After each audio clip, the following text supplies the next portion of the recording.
સવાલ ઊભા કર્યા છે. સવાલ કરવા જ મને અહીંયા મોકલ્યો છે વિસાવદર વાળાએ.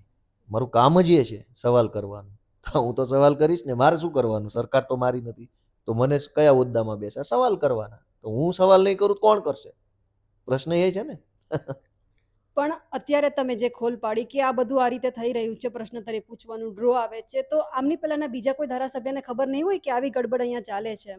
એમાં બેન ખબર બધાને બધી હોય, પણ બધાને ખબર હોય ને એટલે કોઈ ન બોલે.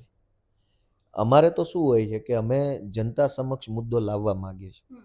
વિધાનસભામાં પ્રશ્ન પૂછવાની જે આખી પદ્ધતિ છે ધારાસભ્યોએ સરકારને પ્રશ્ન પૂછવાની, એમાં કેટલા બધા બેરિયર્સ છે, લીગલ બેરિયર્સ છે કે તમે કેવી રીતે પ્રશ્ન ન પૂછી શકો અથવા ઓછા પૂછી શકો, એવી આખી એક સિસ્ટમ છે જેની મેં આજે જનતા સમક્ષ રજૂઆત કરી. કેમ કે જનતા જાણે તો જ આ અટકે.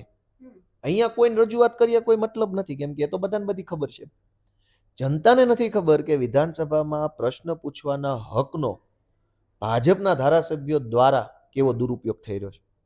કેમ કે ભાજપનો કોઈ પણ ધારાસભ્ય પોતાને મરજી હોય એવો પ્રશ્ન નથી પૂછી શકતો. ભાજપના દરેક ધારાસભ્યને પાર્ટી ઓફિસથી જેટલું કહેવામાં આવે એટલું જ એને કરવું પડે છે. જનતાનો પ્રશ્ન નથી પૂછી શકતા. એ આજે મેં તમને બધાને બતાવ્યો અહીંયા ટેબ્લેટમાં, તમે જોયું.